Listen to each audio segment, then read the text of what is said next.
La primera vez que hablé con la voz de un muerto, el alfa al otro lado de la puerta no lloró.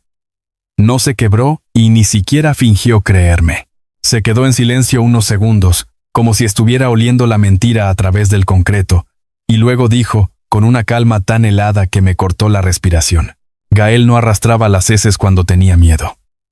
Dime tu nombre antes de que abra esa puerta, y decida si te saco de aquí vivo o cargado. Parte 1. La primera vez que le hablé con la voz de un muerto. Acepté el trabajo por dinero. No por morbo. No por ambición. Y mucho menos por curiosidad. Lo acepté porque el hospital donde iban a operar a mi hermana menor no aceptaba promesas como método de pago, porque el dueño del estudio donde hacía doblaje me debía 2 meses y porque, cuando una abogada con zapatos más caros que mi renta te ofrece en una sola noche lo que ganas en medio año, uno aprende a hacer menos preguntas de las que debería. Me llamo Nicolás Galván. Nico, para casi todo el mundo. Omega por biología. Actor de voz por oficio. Imitador por necesidad. Y, hasta antes de esa noche, un hombre con la dignidad un poco maltratada pero todavía intacta. La licenciado Camila Prado me citó en una oficina de Santa Fe a las 8 de la noche. No me dijo para quién trabajaba, hasta que vio mi cara cuando me enseñó la carpeta. Grupo Armenta. Claro que conocía el apellido. Todo México lo conocía. Seguridad privada. Tecnología de reconocimiento. Logística. Inversión hotelera. Convenios con medio mundo y una familia que aparecía en revistas de negocios con la misma frecuencia con la que aparecía en rumores de corrupción elegante. El nombre más visible de todos era el del actual presidente ejecutivo. León Armenta. Alfa. 35 años. Poderoso, hermético, brutal con la competencia y prácticamente desaparecido de la vida pública desde la muerte de su pareja 8 meses atrás. No es un trabajo de doblaje comercial, me dijo Camila, juntando las manos sobre el escritorio. Es un servicio privado de asistencia emocional. Yo debí irme desde esa frase. No lo hice. Explíquese. Ella abrió la carpeta. Adentro había fotografías, contratos de confidencialidad y una hoja con reglas tan específicas que parecían escritas por un loco o por alguien que ya había convivido demasiado tiempo con uno. No usar perfume, no llevar accesorios metálicos que hagan ruido, no improvisar fuera del texto, no intentar ver al señor Armenta sin autorización expresa, no tocar ningún archivo de audio sin permiso, no preguntar por Gael Luján. Levanté la mirada. ¿Quién es Gael Luján? Camila me sostuvo la vista con esa expresión vacía de la gente entrenada para entregar malas noticias sin ensuciarse. El Omega fallecido del señor Armenta. Se me secó la boca. No, ella ni siquiera parpadeó. Todavía no le expliqué la tarifa. Me explicó la tarifa. Quise odiarme por lo rápido que hice números en la cabeza. La cirugía de mi hermana. Las terapias auditivas después. La renta atrasada. La deuda del inhalador de mi madre. Los 3 meses de tranquilidad que podrían comprarse con esas cifras si la vida se comportaba. Cosa que no solía hacer. ¿Qué quieren exactamente de mí?, pregunté al final. Camila deslizó una tablet hasta mi lado. Reprodujo un audio. La voz que salió por los altavoces me provocó un estremecimiento raro. Era joven, clara, flexible, con una musicalidad cálida incluso cuando decía cosas simples. León, si vuelves a saltarte la cena voy a esconderte el café. Nada extraordinario. Y sin embargo, había algo en esa voz, una cercanía desarmada, como si la persona que hablaba hubiera aprendido a entrarle al silencio de otro sin pedir permiso. Camila reprodujo otro audio. Luego otro. Después me tendió un guión. Léalo. ¿Ahora? Ahora. Lo leí, primero con mi voz normal. Luego ajustando respiración. Cadencia, peso de vocales, quiebre de consonantes. Era mi trabajo. Imitar no era solo copiar sonido. Era meterte en el cuerpo invisible del otro. Entender desde dónde cae el aire. ¿Qué esconde una pausa? ¿Cuánto miedo cabe en una sílaba? A los 10 minutos ya podía acercarme bastante. Camila apagó la tablet. Usted es el mejor match que encontramos. La odié por decirlo así. Como si yo fuera una tela parecida a otra, una pieza intercambiable, y quieren que vaya a hablarle con la voz de su pareja muerta a un alfa en duelo. ¿Eso es asistencia emocional? Queremos estabilizarlo. Eso suena peor. Camila inhaló apenas. El señor Armenta dejó de dormir. Dejó de presentarse a juntas. Dejó de firmar acuerdos importantes y se niega a seguir cualquier tratamiento si no está ligado a ciertos estímulos auditivos asociados con el señor Luján. Las grabaciones originales ya no son suficientes. Necesitamos interacción. No. Ustedes necesitan manipularlo. Nosotros necesitamos que sobreviva sin volverse un riesgo para sí mismo y para otros. Me levanté. Consigan terapeuta. No imitador. Los terapeutas ya fallaron. Di medio paso hacia la puerta. Entonces sigan fallando sin mí. Camila habló justo antes de que yo saliera. Su hermana se llama Abril, ¿no? Me detuve. Muy despacio me giré. Ella ya no tenía la cara de abogada. Tenía la de amenaza envuelta en terciopelo. El Hospital San Gabriel exige el primer depósito antes del viernes, continuó. Si sale por esa puerta, lo entiendo. Pero cuando le llamen para reprogramar la cirugía por falta de fondos, recuerde que hoy pudo evitarlo. Quise gritarle. Aventarle la silla. Escupirle la dignidad que me había arrancado del pecho, con el nombre de mi hermana. Lo que hice fue sentarme otra vez. Eso fue peor. A las 11 de la noche una camioneta negra me recogió en Insurgentes. Me revisaron el celular, me retiraron reloj, llaves, encendedor y cualquier objeto personal. La mansión Armenta estaba en el Pedregal, escondida detrás de muros de piedra volcánica y un jardín tan silencioso que parecía mantenido por gente a la que no le permitían toser. No me llevaron con León. Me llevaron a un cuarto de audio junto a la antigua biblioteca. Había un micrófono, una consola, una pantalla apagada y una pared de cristal polarizado. Del otro lado solo se veía oscuridad. Un técnico dejó el guión. Camila apareció detrás de mí. Lea las líneas tal como están. No improvise. Si él se altera, corte de inmediato. Y si pregunta algo, no conteste a menos que esté en el libreto. Escuché una puerta cerrarse del otro lado del vidrio. Se me erizó la piel. Tomé air. Leí la primera frase con la voz de Gael. León, ya es tarde. Ven a descansar. Por favor. Silencio. Continué. No tienes que arreglar nada esta noche. Solo, ven conmigo. El silencio siguió 2 segundos más. Luego una voz masculina, grave, cansada, peligrosamente despierta, llenó el cuarto desde el intercom. Gael no arrastraba las heces cuando tenía miedo. El aire me abandonó. La voz siguió, más cerca. Dime tu nombre antes de que abra esa puerta y decida si te saco de aquí vivo o cargado. Camila soltó una maldición. Yo me quedé inmóvil frente al micrófono, con las manos frías y la certeza súbita de que acababa de cometer el peor error pagado de mi vida. La cerradura del otro lado sonó, y entonces entendí algo que la abogada olvidó mencionar. El alfa no estaba dormido, ni roto, ni sedado. El alfa estaba escuchando. Parte 2. El alfa no quería un fantasma. Quería una verdad. La puerta se abrió con una lentitud que me puso peor que si la hubiera arrancado de un golpe.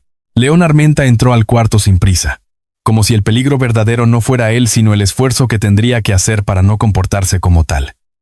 Era más alto de lo que parecía en fotos, traía la camisa negra abierta del cuello, barba de varios días y unos ojos tan oscuros que daban la impresión de no reflejar nada hasta que te atrapaban de frente. No estaba deshecho. Eso habría sido más fácil. Estaba contenido. Como un incendio adiestrado, a vivir detrás de una piel muy cara. Camila dio un paso entre los dos. Señor Armenta. Yo puedo explicarle, no dijo él sin apartar la vista de mí. Él va a hacerlo. Su olor me golpeó entonces. Cedro, café quemado, lluvia retenida, alfa puro. Sí, pero no de ese tipo que avasalla sin darse cuenta. Este olía a control forzado. Anoche sin dormir. A rabia amarrada con alambre. Mi cuerpo omega lo registró al instante. Mi orgullo quiso fingir que no. Me llamo Nicolás, dije, obligando a mi voz a no quebrarse. Me contrataron para leer unas líneas. Eso es todo. León inclinó un poco la cabeza. ¿Unas líneas? Sí, con la voz de mi omega muerto. Camila intervino otra vez. Fue una recomendación clínica ante la falta de respuesta a los estímulos originales.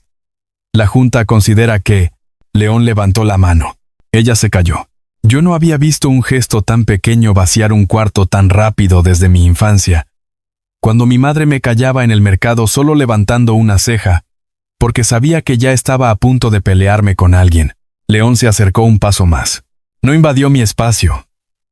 Lo midió. ¿Cuánto te pagaron?, preguntó. Eso no es asunto suyo. Todo lo que entra a mi casa de noche, y usa la voz de Gael, es asunto mío. Camila respiró hondo. La Junta autorizó esta intervención porque su estado actual impide. Mi estado actual, la interrumpió él. Todavía mirándome no justifica que conviertan mi duelo en casting. Luego, por fin, volteó hacia ella. Fuera, señor Armenta. La sesión. Fuera. Camila palideció apenas. Miró al técnico. Miró la puerta. Miró de nuevo a León como si calibrara cuánto valía la pena desafiarlo sin respaldo del resto del consejo. No valía nada. Se fue. El técnico también. En menos de 10 segundos nos quedamos solos. Yo frente al micrófono. Él frente a mí. La consola encendida entre ambos como una evidencia obscena. Debí irme apenas entró, dije. Debiste no aceptar, respondió. Me pagaron para tener una razón que sí importaba. Algo cambió muy poco en sus ojos. ¿Tu familia? No contesté. No quería que supiera nada de mí. Ya me sentía suficientemente humillado por estar ahí, por haber imitado a un hombre muerto frente al hombre que lo amó. León observó el libreto en la mesa. Lo tomó. Lo hojeó con lentitud. Yo pude ver varias frases. Bebe agua. Vete a la cama. No abras ese expediente. Confía en Camila. León soltó una risa seca. Sin alegría. Ni siquiera entendieron a quién querían revivir. Arrancó 2 hojas. Luego otras 2. Las dejó caer. Gael jamás me habría dicho que confiara en Camila. Esa frase se me quedó pegada. Entonces, ¿por qué me trajeron?, pregunté.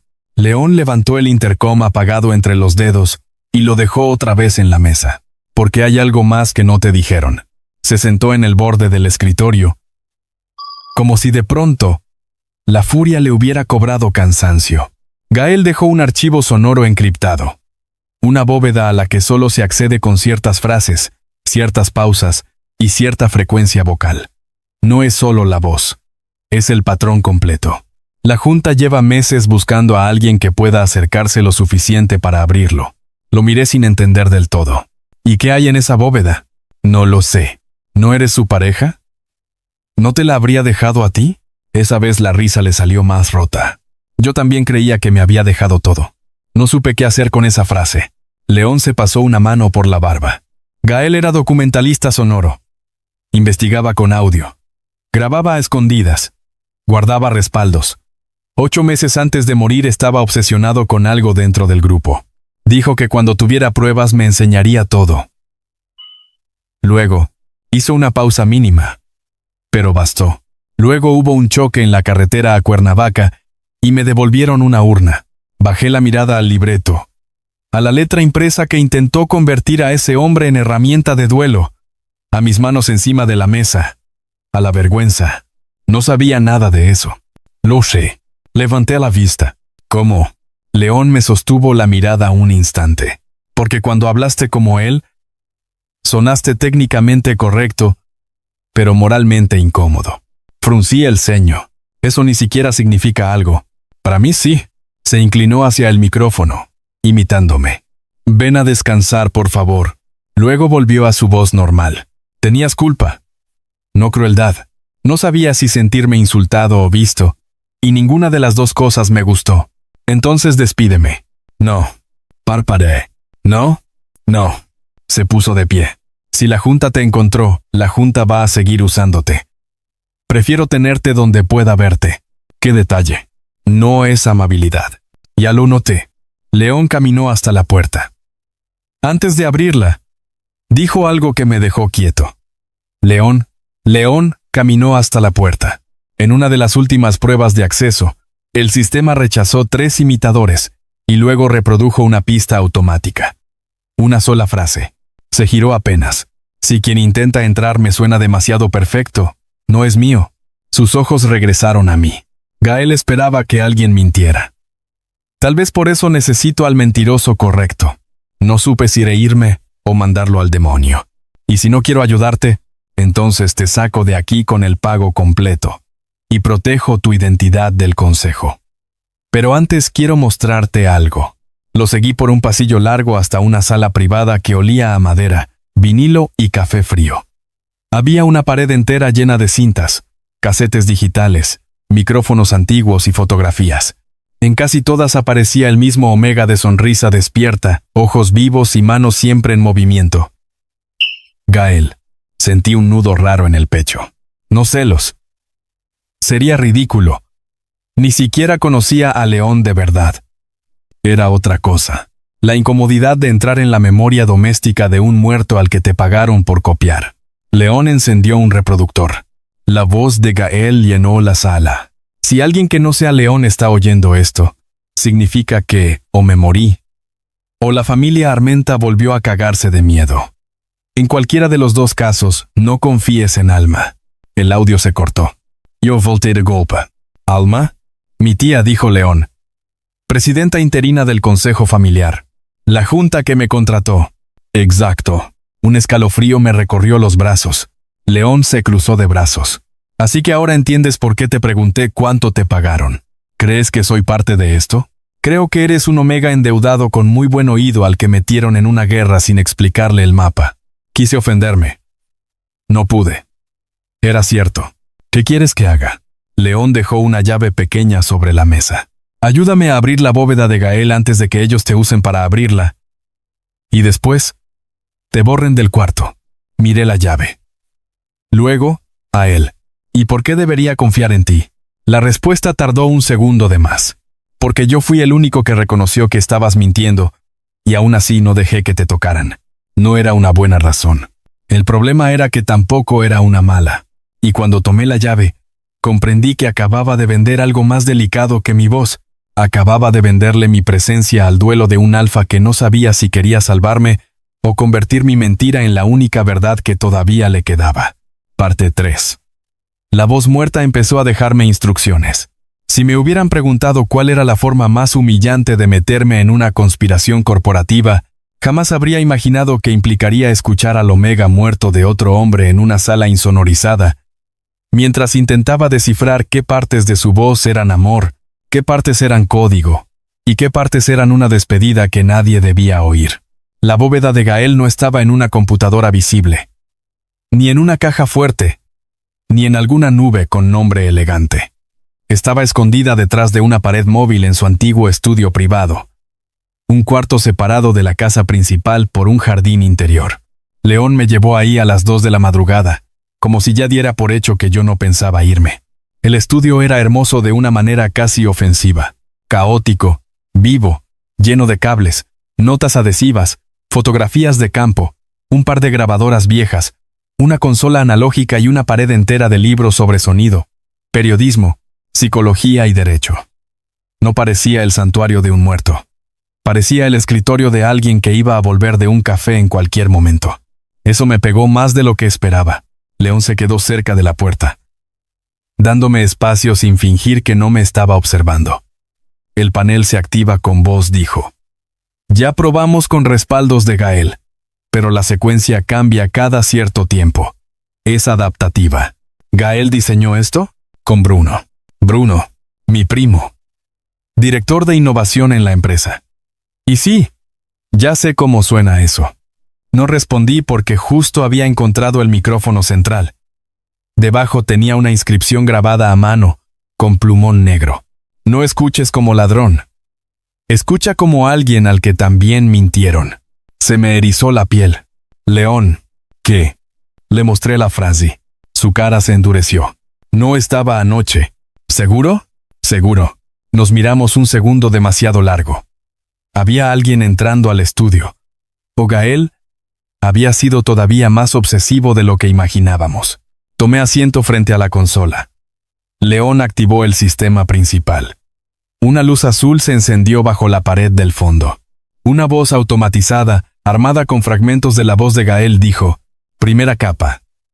Identifícate con la frase 1. León me tendió una tarjeta. En ella estaba escrita una línea sencilla: si sigues despierto, voy por ti. La dije imitando a Gael lo mejor que pude. Error. La voz respondió. Demasiado limpio. Otra vez.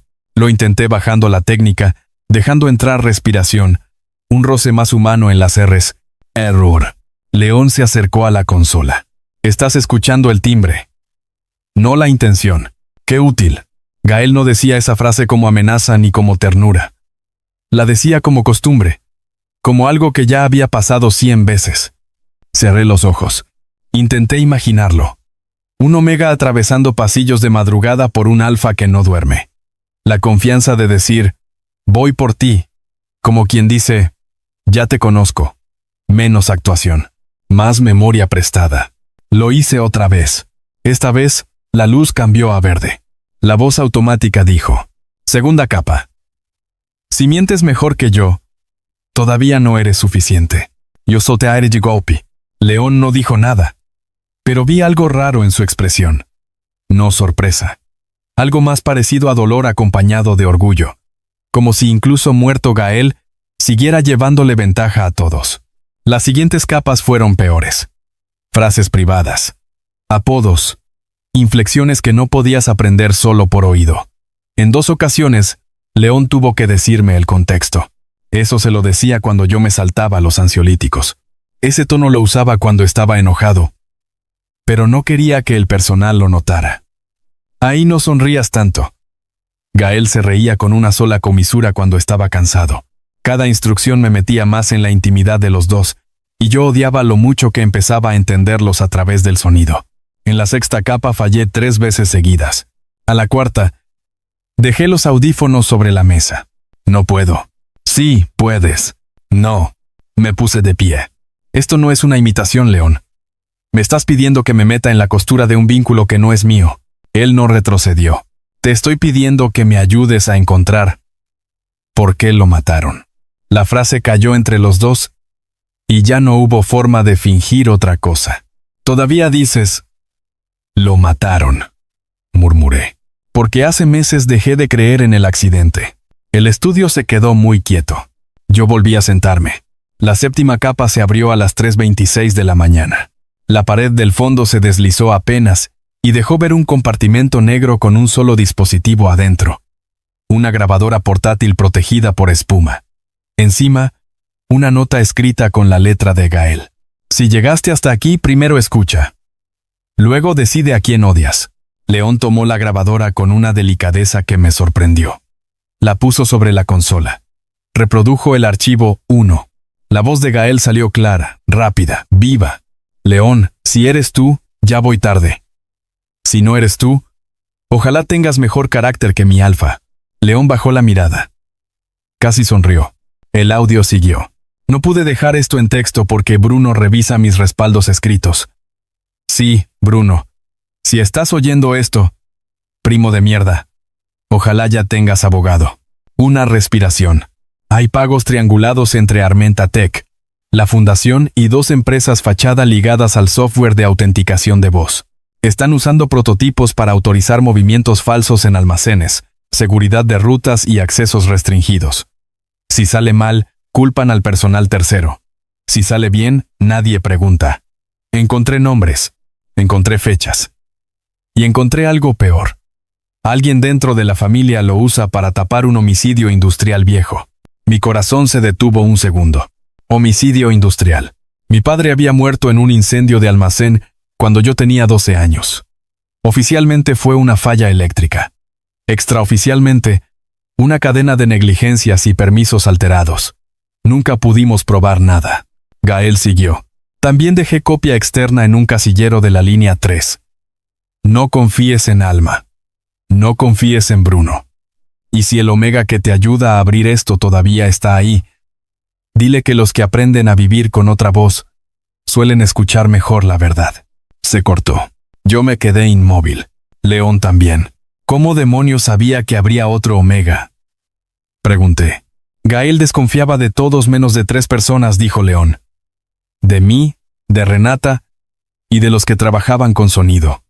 Decía que la gente que vive de escuchar aprende antes a detectar el miedo. ¿Quién es Renata? Mi hermana. No la vi en la casa. La mirada de León se cerró.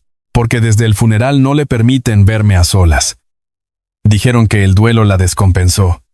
La mandaron a una clínica en Cuernavaca. ¿La mandaron? Sí. Ese sí, me dejó claro que León ya estaba uniendo hilos desde antes. Yo solo acababa de llegar a la parte donde todo sonaba peor. Sacamos el casillero de la línea 3 esa misma mañana, antes de que amaneciera por completo. Fuimos con gorra, cubrebocas y cero glamour. En el Metro Hidalgo, entre gente somnolienta y puestos medio abiertos, León parecía un alfa recién caído de otro planeta. Nadie lo reconoció. Yo sí pensé en lo absurdo que era bajar al andén con un multimillonario en duelo para seguirle las instrucciones a su Omega muerto. El casillero 218 se abrió con la llave pequeña que me dio León. Adentro había 2 memorias. Una foto doblada y una hoja arrancada de libreta. En la foto salían Gael y mi padre. Me fui blanco. La reconocí al instante. Mi papá tenía el mismo overol azul de la bodega de Azcapotzalco donde murió. Sonreía, joven, lleno de hollín en la frente. A su lado, Gael sostenía una grabadora y levantaba el pulgar. La nota decía: el incendio de Azcapotzalco fue el ensayo. Lo de Cuernavaca fue la limpieza. Pregúntale a León por el archivo Marfil. Sentí que el mundo me daba un golpe seco detrás de la nuca. León me quitó la foto de las manos y la vio. ¿Lo conoces? Tardé un segundo en responder porque la voz me salió hecha trizas. Ese es mi padre. A León se le chongueló la chara. ¿Tu padre murió en Azcapotzalco? Asentí. Por primera vez desde que lo conocía, el silencio entre nosotros no estaba lleno ni de control ni de desconfianza. Estaba lleno de destino maldito. Porque de pronto ya no era solo el Omega pobre contratado para fingir la voz de otro. Era el hijo de una tragedia que Gael llevaba investigando antes de morir. Y eso significaba que alguien, mucho antes que nosotros, había unido nuestros nombres en una historia que todavía no terminaba de pudrirse. Parte 4. Dormí en la casa del Alfa para que no lo mataran dormido. A partir de ese momento, dejarme ir habría sido tan idiota como abrirle la puerta a un incendio y pedirle que no ensuciara la sala. León ya no me trató como a un trabajador eventual. No porque de pronto le cayera bien, sino porque Gael nos había metido a los dos en la misma línea de tiro. Mi padre aparecía en sus archivos. Mi voz servía para abrir sus cerraduras. Y su familia ya había intentado usarme una vez. Eso bastó para que, esa misma tarde, me asignara una habitación en el ala oeste de la mansión. Yo protesté por principios. No me puedes encerrar aquí. No te estoy encerrando.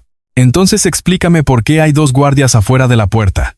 Porque los muertos de mi casa dejan mejores instrucciones que mis vivos. Eso no es una explicación. Es la única que tengo. Me dejó hablar solo y siguió caminando por el pasillo con ese maldito control suyo que parecía más soberbia de la que en realidad era. Porque yo ya empezaba a verlo mejor. Lo que en él parecía arrogancia muchas veces era cansancio puesto de pie. El problema era que eso no lo hacía menos intimidante, solo más difícil de odiar. Mi cuarto daba al jardín interior. Era enorme, silencioso y más elegante que cualquier espacio donde yo hubiera dormido en los últimos 10 años. No supe qué hacer con tanto orden. Dejé mi mochila sobre un sillón, me quité los zapatos y me senté en el borde de la cama como un animal desconfiando de una trampa demasiado cómoda. Me acordé de Abril. León había mandado a alguien por mis cosas al departamento sin preguntarme, pero también autorizó el depósito al hospital antes de que yo se lo pidiera. No lo hizo con dramatismo. Solo me lanzó el comprobante al escritorio mientras revisaba correos. Ya está. Yo me quedé viendo la hoja. ¿Qué hiciste? Lo que te prometieron por venir. No abrimos el resto de la bóveda. No terminé el trabajo. Tu hermana no tiene la culpa de que mi familia sea una cloaca. No pude responderle de inmediato. Nadie me había ayudado así sin amarrar la ayuda a una humillación posterior. No sabía dónde poner una deuda que no oliera a jaula. A las 11 de la noche me di cuenta de que la mansión entera estaba demasiado callada. No era una calma bonita. Era de esas quietudes que te enseñan a caminar con el cuerpo apretado porque algo va a romperse, y quieres escucharlo antes que los demás. Salí al pasillo por agua y lo escuché. Un golpe, luego otro. Venían del ala sur. Seguí el ruido hasta la vieja sala de música.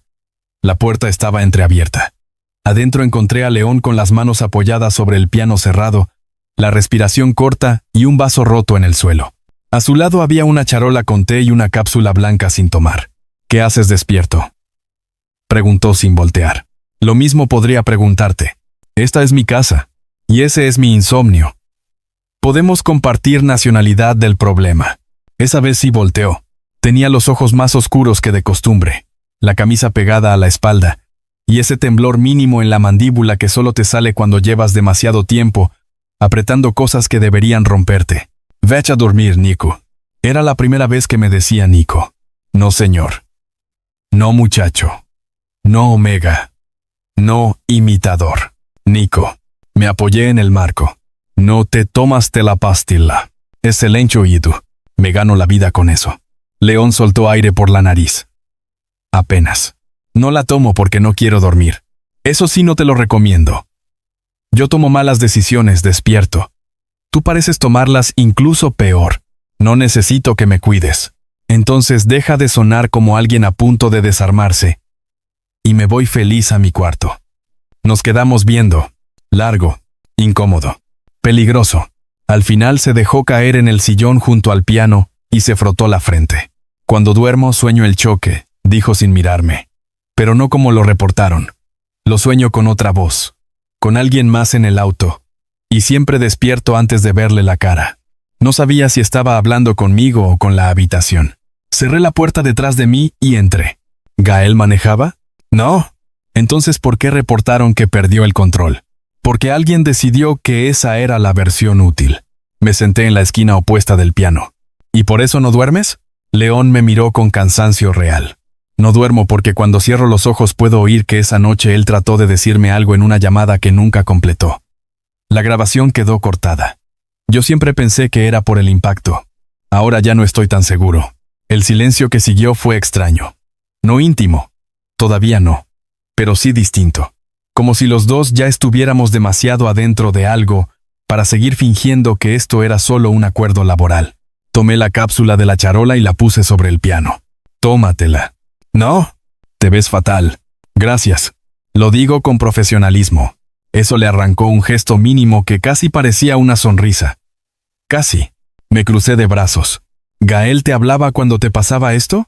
Sí. ¿Y qué decía? León soltó una risa sin fuerza. Eso es lo peor. A veces no decía nada especial. Solo se quedaba conmigo hasta que mi cabeza dejaba de sonar como sala de máquinas. No lo pensé demasiado. Si lo hubiera pensado, no lo hacía. Caminé hacia la consola secundaria de la sala. Había un sistema sencillo conectado a las bocinas. ¿Qué haces?, preguntó. No voy a hablar como él. No te lo pedí. Yo sé. Busqué entre mis archivos del celular, encontré una pista vieja y la puse en bajo volumen. Era una grabación mía de cuando hacía cuentos radiofónicos nocturnos para una estación pequeña de la UNAM. Nada famoso. Nada importante.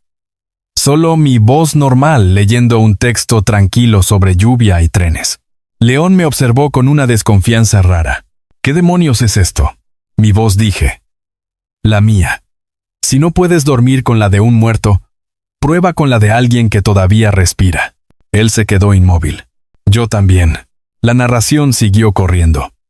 Mi voz sin imitación, sin máscara, sin respiraciones prestadas. Solo yo. Pasaron quizá 2 minutos antes de que León cerrara los ojos. No se durmió, pero la tensión en sus hombros bajó apenas. Otra vez murmuró. ¿Qué? Tu nombre. Dilo otra vez.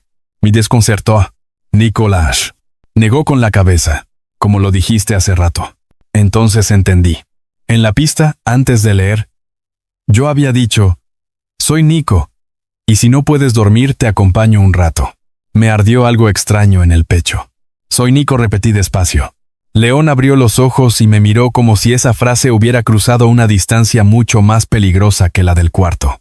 Bien, dijo. No fue gratitud. No del todo. Fue alivio con miedo. Me acerqué a recoger el vaso roto del piso. Cuando me agaché, vi algo bajo la charola del té. Un pequeño frasco transparente, sin etiqueta, con restos de polvo disuelto. No era la cápsula oficial del médico.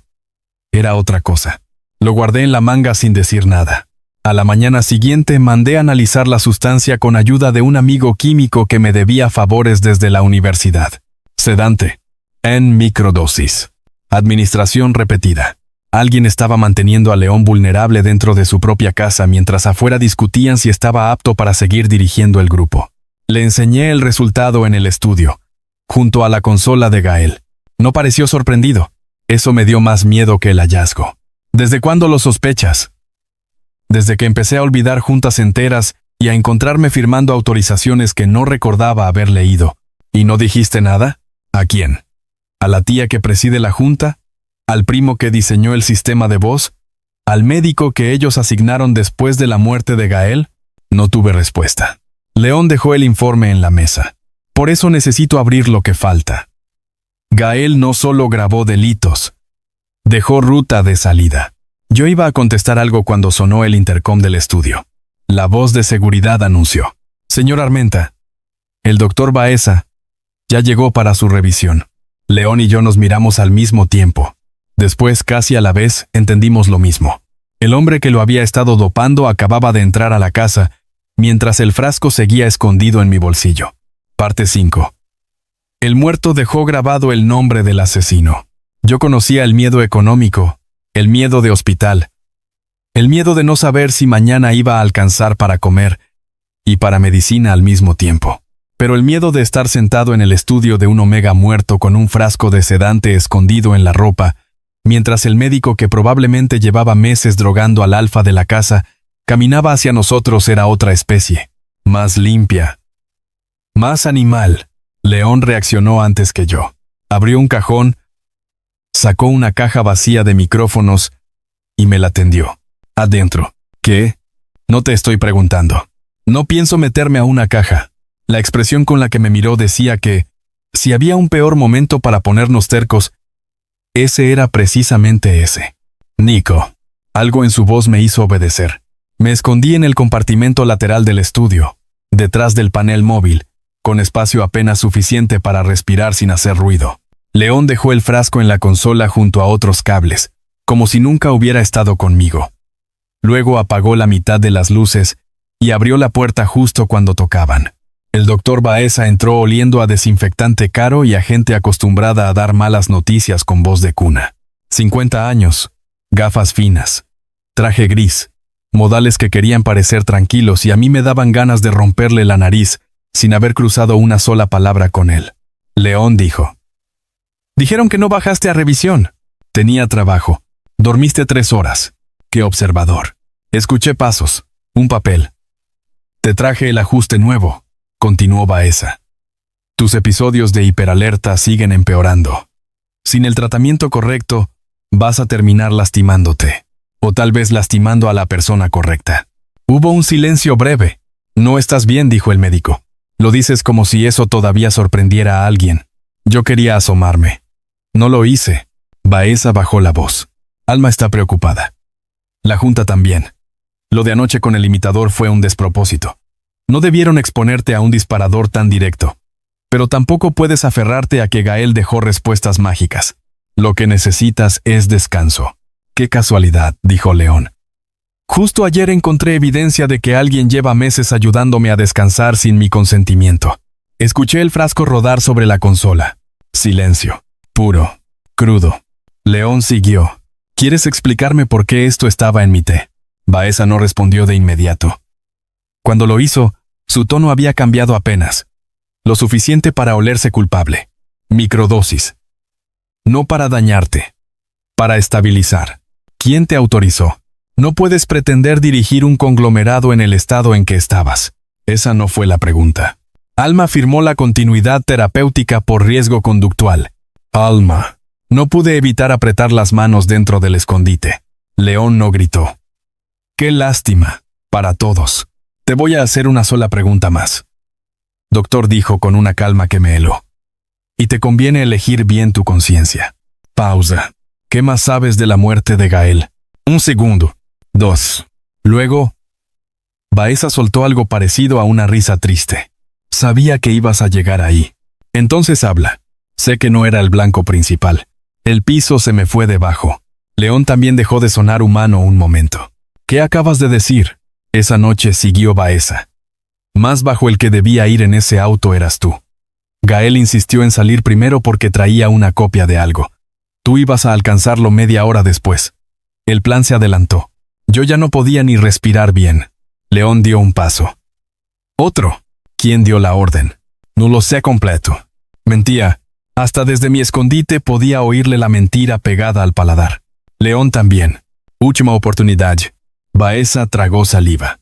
Bruno manipuló accesos y rutas. Alma cubrió después.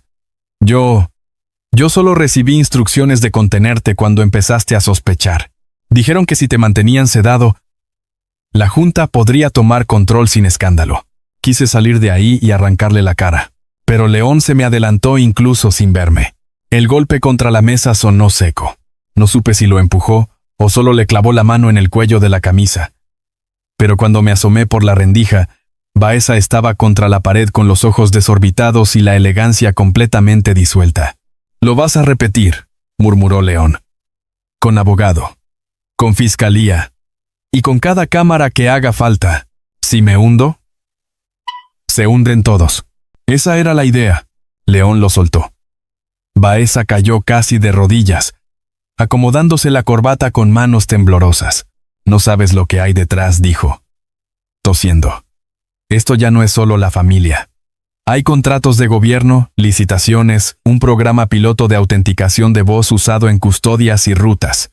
Si esto se abre, no te van a dejar llegar al consejo vivo». León se inclinó hacia él. «Entonces será mejor que hable antes». Seguridad entró 2 minutos después. Se llevaron a Baeza por una puerta lateral. No por piedad, sino para que el resto de la casa no supiera todavía que el médico acababa de traicionar a media dinastía. Cuando quedamos solos, salí del escondite con las piernas entumidas. «No eras tú», murmuré. «Esa noche iban por ti». León me miró sin defensa. «Sí, Ibsen o Gael». No terminé. No hizo falta. León cerró los ojos un momento. Parecía un hombre sosteniendo con la espalda algo demasiado pesado para tener nombre. «Siempre le dije que conmigo bastaba», dijo muy bajo. «Que no se metiera en lo de la empresa. Que yo podía arreglarlo». Abrió los ojos. Pero Gael nunca supo mirar hacia otro lado. No sé qué me impulsó. Tal vez la forma en que su voz sonó más cansada que fuerte. Tal vez la forma en que todo lo de Gael empezaba a dolerme a mí también. Me acerqué un paso. «No fue tu culpa». León soltó una risa cortísima, amarga. «Eso diría alguien que no me vio aquella semana. No necesito verte entonces para saber lo que te han hecho cargar». Se hizo un silencio raro. «Vivo. Denso». Él me miró como si quisiera decir algo y no supiera dónde ponerlo sin romper algo importante. Al final, se apartó. «Hay otra capa en la bóveda», dijo. «Si Baeza habló hoy, significa que ellos también van a moverse más rápido. Necesitamos el archivo Marfil antes que Bruno borre todo». Volvimos al estudio. La siguiente secuencia de voz fue distinta. No pedía frases íntimas. Pedía improvisación controlada. Preguntas y respuestas que Gael había entrenado como si supiera que un imitador profesional acabaría allí. La IA de la bóveda dijo: «Si eres tú, dime cuál fue la primera mentira que me creíste». León se quedó inmóvil. «No puedo hacer esa parte», dije. «Sí puedes». «No, León. Esto ya no es timbre. Esto es historia». Gael diseñó el sistema para que alguien tuviera que entenderlo. No solo copiarlo. La voz automática repitió la pregunta. Yo lo miré. Él tragó saliva. «La primera mentira que le creí», dijo al micrófono, «fue cuando me dijo que no le daba miedo entrar a esta familia». La luz pasó a verde. Luego vino otra. «Si ya aprendiste a perderme, dime qué hiciste con mi última chamarra». Esa vez León sí sonrió, rota y verdaderamente. «La sigo escondiendo en la parte de atrás del closet para que el personal no la lave». Verde. Yo empecé a entender algo terrible. La bóveda no era solo un candado técnico. Era un duelo guiado a través de memoria compartida. Gael obligó a León a atravesarlo para llegar a la verdad. La última capa abrió un archivo maestro. No era audio comprimido. Era una carpeta completa. Contratos, pruebas de transferencia, registros internos del programa de clonación vocal de Armenta Tech y un documento llamado Marfil. Lo abrimos. Era el expediente interno del incendio de Azcapotzalco. Mi padre aparecía por nombre: Tomás Galván, supervisor de turno, fallecido. Un prototipo de voz defectuoso permitió entrada de personal no autorizado, alteró rutas de evacuación y bloqueó alertas. La falla fue ocultada para proteger el piloto que después se vendería a contratos más grandes. Me quedé helado. No había sido simple negligencia. Habían usado la muerte de mi padre como basura de laboratorio para seguir vendiendo tecnología. Habían mejorado su negocio sobre nuestros muertos. León leyó por encima de mi hombro y se quedó sin color. Nico, yo retrocedí. Todo empezó a zumbar. El estudio, las luces, las fotos de Gael, la casa impecable del Alfa, el dinero que me había traído ahí, el apellido Armenta escrito una y otra vez encima de cada ruina de mi familia. Sal de mi camino. Escúchame, sal de mi camino. León no me tocó. Bien por él. Tu padre no fue daño colateral, dijo. Fue una víctima directa. Y eso significa que Gael siguió esa pista hasta encontrar el resto. Por eso lo mataron. Y tú seguías dirigiendo la empresa. La frase salió como cuchillo. Le pegó. Lo vi. Pero no retrocedió. Sí, dijo. Porque no sabía. Y eso no me absuelve. Quise odiarlo con toda la fuerza de mi apellido. Quise convertirlo en lo mismo que los demás para simplificarlo todo. Para agarrarme de una rabia clara y no de esta cosa confusa, insoportable, que olía a verdad compartida y a deseo mal puesto. En lugar de eso, golpeé la consola. Llorando, furioso, humillado de volver a sentirme el hijo del trabajador muerto al que los ricos pueden indemnizar con silencio. León me dejó romperme un minuto entero antes de acercarse, muy despacio, como si yo fuera un animal herido con memoria. Mira, me dijo. No quise. Lo hice. No te voy a pedir perdón por algo que todavía no termino de pagar, murmuró. Pero tampoco voy a dejar que cargues esto solo. Señaló el expediente. A partir de este segundo, Marfil sale a la luz con el nombre de tu padre primero. Eso me atravesó de una manera terrible. No porque fuera suficiente. No lo era. Sino porque entendí que, si seguía a su lado, la caída de esa familia iba a oler también a mí. Y ya no sabía si eso me asustaba más o si empezaba a desearlo. Parte 6 me besó con mi nombre, no con el del muerto. Las familias ricas tienen una manera muy particular de declarar guerra. No siempre disparan primero. A veces, invitan a cenar. Alma Armenta organizó una recepción íntima en la casa 2 noches después de que abriéramos el archivo Marfil. Según la invitación, era para agradecer a aliados cercanos el apoyo durante estos meses difíciles. Según mi instinto, era para medir cuánta sangre había dejado ya de circular entre los tiburones. Yo no quería bajar. León quería menos. No pienso llevarte ahí abajo como si fueras una mascota rara, dijo mientras se ajustaba los mancuernillos frente al espejo. ¡Qué alivio! Ya me preocupaba el collar. Estábamos en su vestidor privado porque el muy desgraciado había decidido prestarme un traje suyo para evitar que los buitres del consejo me vieran barato y comprable. Sus palabras exactas fueron más arrogantes. El significado era ese. Te van a mirar, dijo. Llevo toda la vida siendo el más fácil de medir en una habitación llena de dinero. León me observó por el espejo. Negro completo, corbata sin brillo, hombros tensos, el vendaje del insomnio todavía detrás de los ojos aunque ya dormía un poco mejor. O peor, porque últimamente dormía cuando yo le leía con mi voz normal desde la sala de música. Y yo todavía no sabía en qué cajón guardar lo que eso me provocaba. No es por tu ropa, Nico dijo al final. Me acomodó el cuello del saco con 2 dedos. El gesto me duró demasiado en la piel. Entonces, ¿por qué? Porque ya saben que te necesito cerca. No me gustó la frase. Se me notó. León retiró la mano. Eso no sonó como quería. No. Ya lo ve. Bien. Quedamos mirándonos en el espejo. 2 hombres con demasiadas razones para no tocarse, y una casa entera llena de fantasmas enseñándoles justo lo contrario. La recepción fue un desfile de sonrisas afiladas. Abogados. Inversionistas. Un subsecretario al que yo había visto en la tele hablando de innovación pública. 2 mujeres de fundaciones con voz de misa cara. Y al centro de todo, Alma Armenta, impecable en azul oscuro, como si la muerte ajena combinara mejor con ciertos tonos. Bruno también estaba ahí, más joven que León, más pulcro, menos imponente, y, sin embargo, peligrosísimo en esa forma de los hombres que parecen técnicos cuando en realidad son cobardes con presupuesto. Cuando me vio bajar junto a León, sonrió. No de alegría, de cálculo. Así que este es el talento nuevo, dijo, acercándose con una copa en la mano. ¿Te imaginaba menos? ¿Real? Y yo, a ti menos idéntico a un comunicado de prensa, respondí. León no me miró, pero sentí en el aire que estuvo a punto de reírse y decidió no regalarles esa imagen. Bruno inclinó la cabeza. Escuché que tienes oído extraordinario.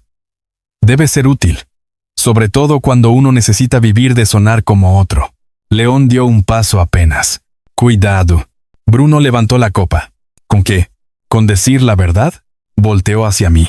Dime, Nico, ¿ya te acostumbraste a hablarle con su voz? ¿O todavía te pesa en la garganta? Quise aventarle el vaso. Alma apareció antes. Bruno, querido, no seas grosero. Luego me dedicó una sonrisa que hubiera helado sopa. Nicolás, me alegra que hayas decidido quedarte. Temía que las circunstancias de tu contratación te hubieran parecido ambiguas. Me parecieron asquerosas, dije. Silencio. Alma no perdió la compostura. La honestidad sin inteligencia suele ser carísima en gente de tu clase. León dejó la copa sobre una bandeja con un golpe seco. Lo que vuelve caro todo esto, tía, son los homicidios que ahora intentas administrar como si fueran relaciones públicas. Varios invitados fingieron no escuchar. Todos escucharon. Alma dio un sorbo minúsculo. Cuidado, León. El duelo te está volviendo teatral.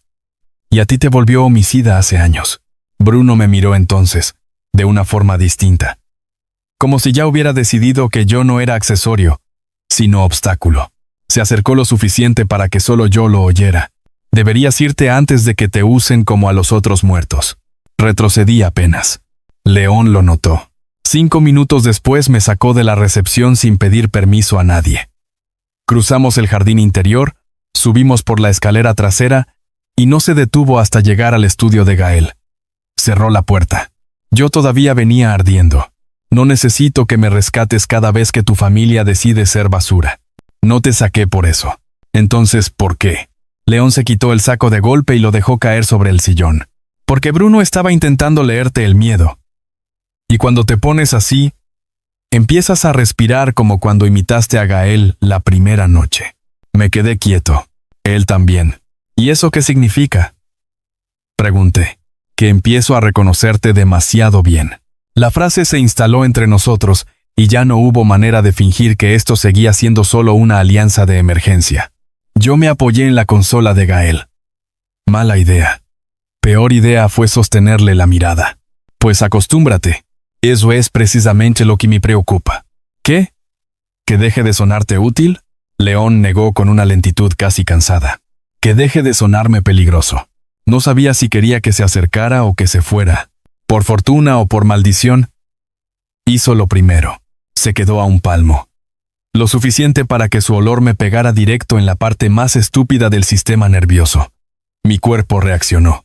Claro que reaccionó, porque el deseo no respeta traumas ni contextos, y a veces llega vestido exactamente de lo que uno prometió no tocar.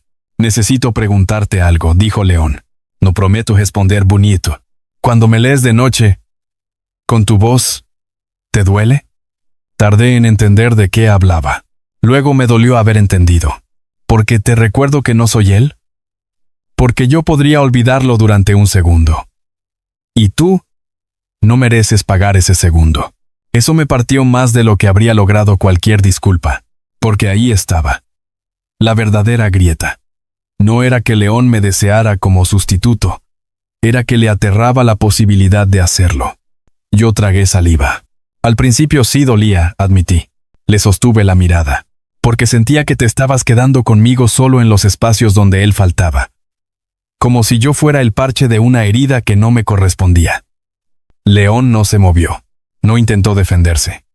No intentó corregirme. Y eso, por alguna razón, me hizo seguir hablando. Pero... ya. No duele igual. Continué. Respiré hondo. Ahora duele diferente.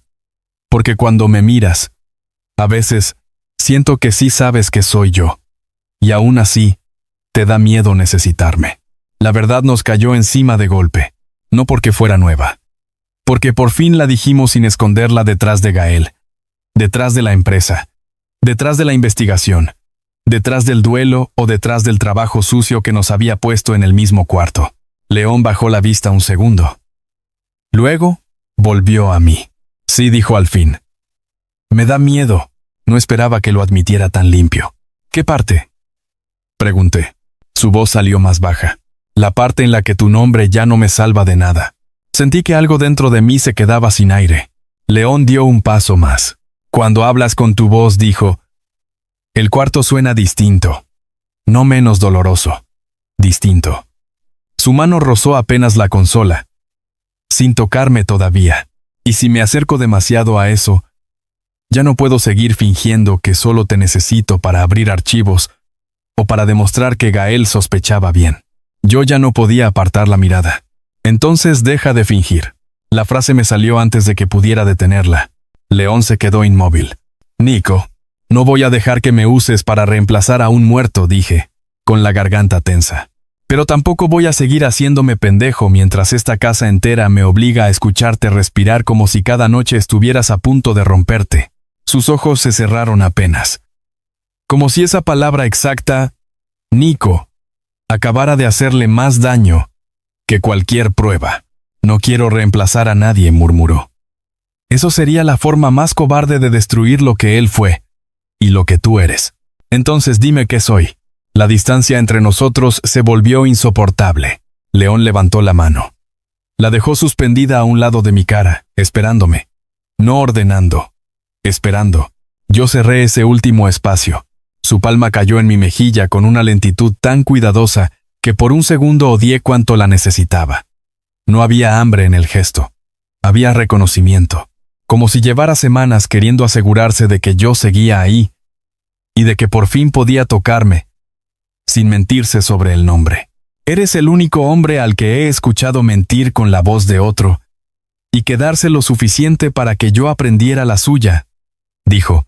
No supe si reírme, llorar o mandarlo al demonio por hablar como si el mundo no estuviera ardiendo a nuestros pies. Elegí lo peor. Lo besé. O quizá nos besamos al mismo tiempo. Da igual. No fue un beso limpio. No podía hacerlo. Tenía duelo, miedo, rabia y semanas de tensión mal administrada. Pero tuvo una cosa que no había tenido nada entre nosotros hasta ese momento. Verdad. Mi nombre estaba ahí. El suyo también. No había fantasmas prestándonos la boca. León me sostuvo la nuca con una firmeza contenida, como si todavía temiera que yo me apartara al primer roce. Yo le mordí apenas el labio inferior, más por nervio que por valentía, y él soltó una exhalación ronca que me incendió de una manera francamente estúpida. Cuando nos separamos, ninguno habló de inmediato. Yo seguía con la frente apoyada en la suya. Si me vuelves a besar llamándome Gael, te rompo la nariz, murmuré. León, por primera vez desde que lo conocía, dejó escapar una risa verdadera. Breve, cansada, pero viva. Tomo nota. Más te vale. Su pulgar pasó una vez por mi mejilla. Nico. No fue solo mi nombre. Fue una elección. Y justo cuando estaba empezando a entender cuánto podía doler una elección así en medio de una guerra, el monitor del estudio parpadeó. Los dos nos giramos al mismo tiempo. La consola de Gael, que habíamos dejado inactiva, se encendió sola. En la pantalla apareció una carpeta nueva que no estaba antes.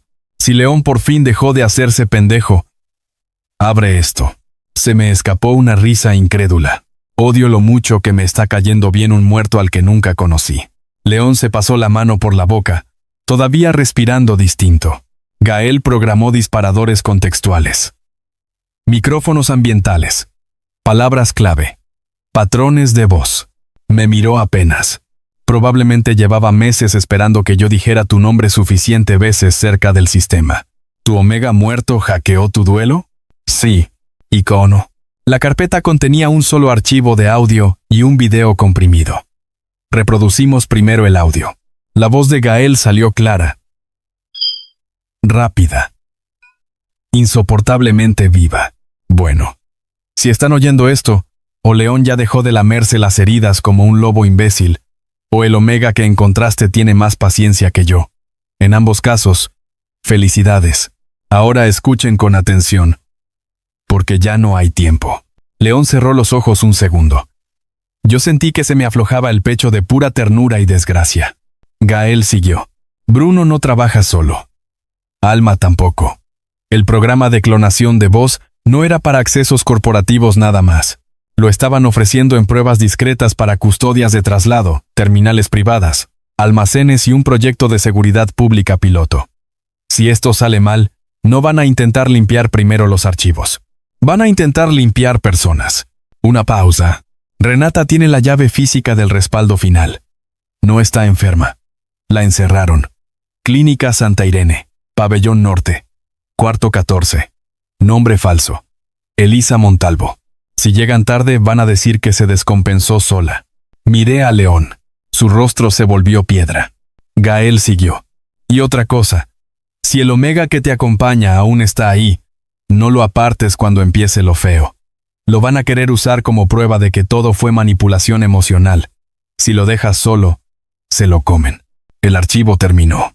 Nadie habló durante varios segundos. Hasta que León dijo, nos vamos en 10 minutos. Asentí. Voy contigo. Ni lo dudes. No hubo tiempo para más. Ni para repetir el beso, ni para discutir qué significaba, ni para preguntarnos si estábamos cometiendo otra estupidez emocional en medio de una conspiración familiar. Porque la verdad acababa de darnos otra dirección.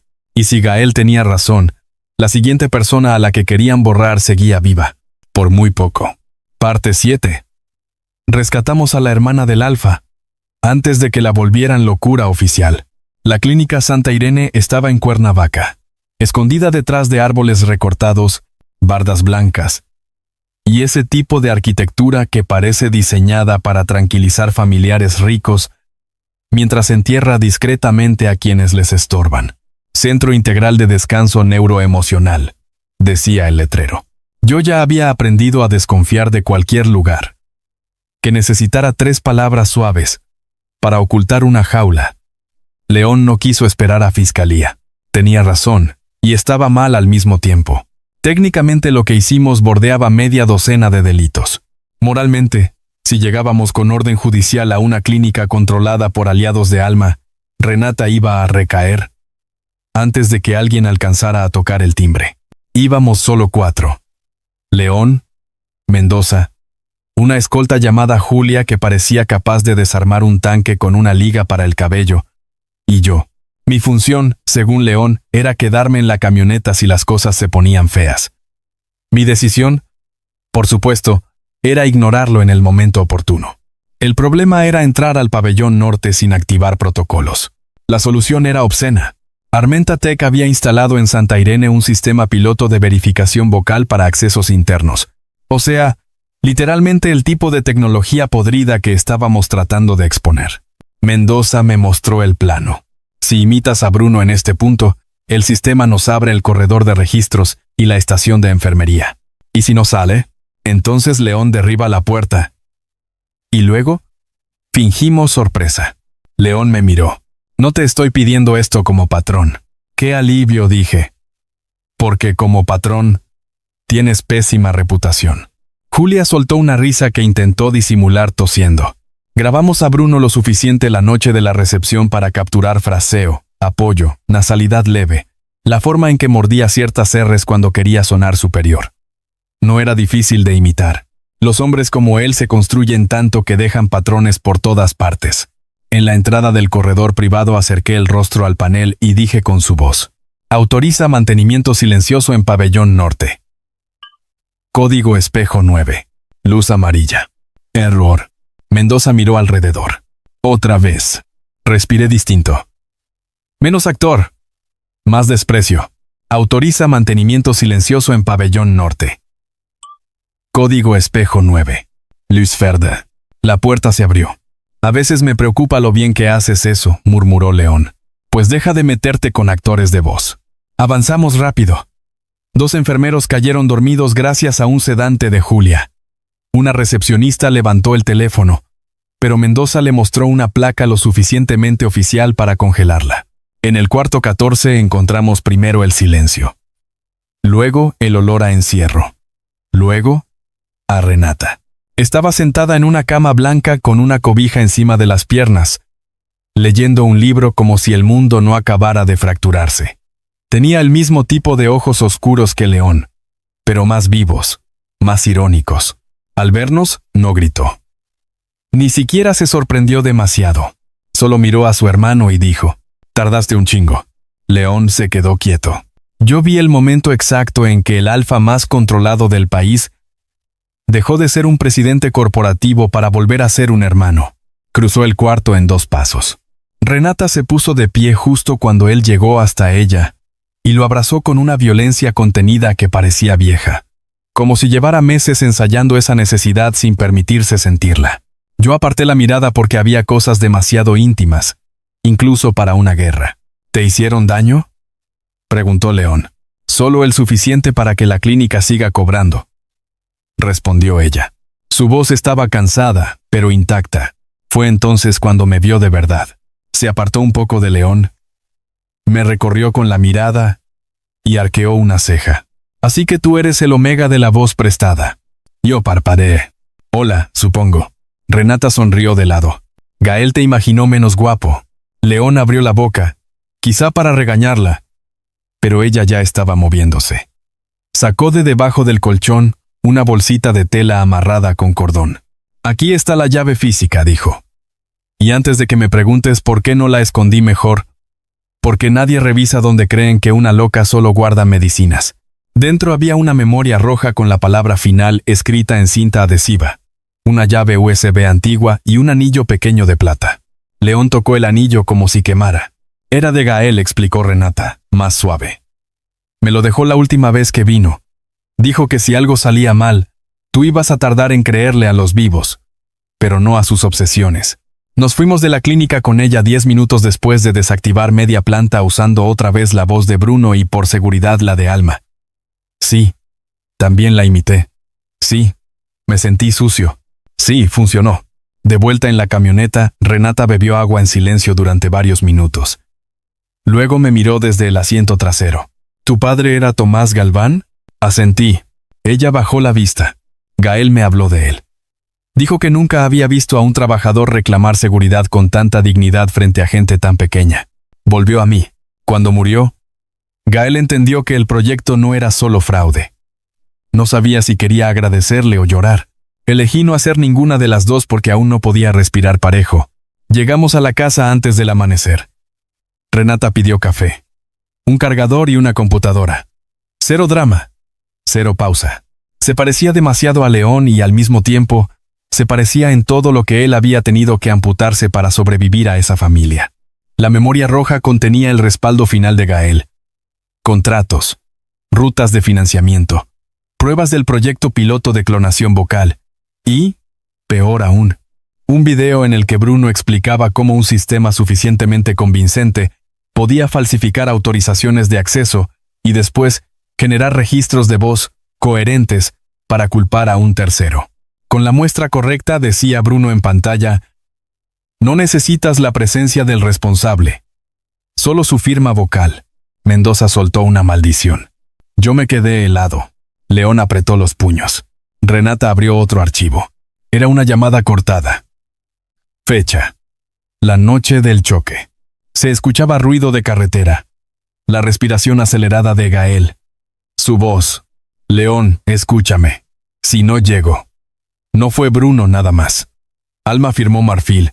Alma sabe de Azcapotzalco. Alma sabe de Santa Irene. Y si algo me pasa, cuida al Omega de Tomás. El audio se llenó de interferencia. Claxon. Después, otra voz masculina al fondo. «No, Bruno. Yo no la reconocí». Renata sí. Es Julián Serrat, dijo.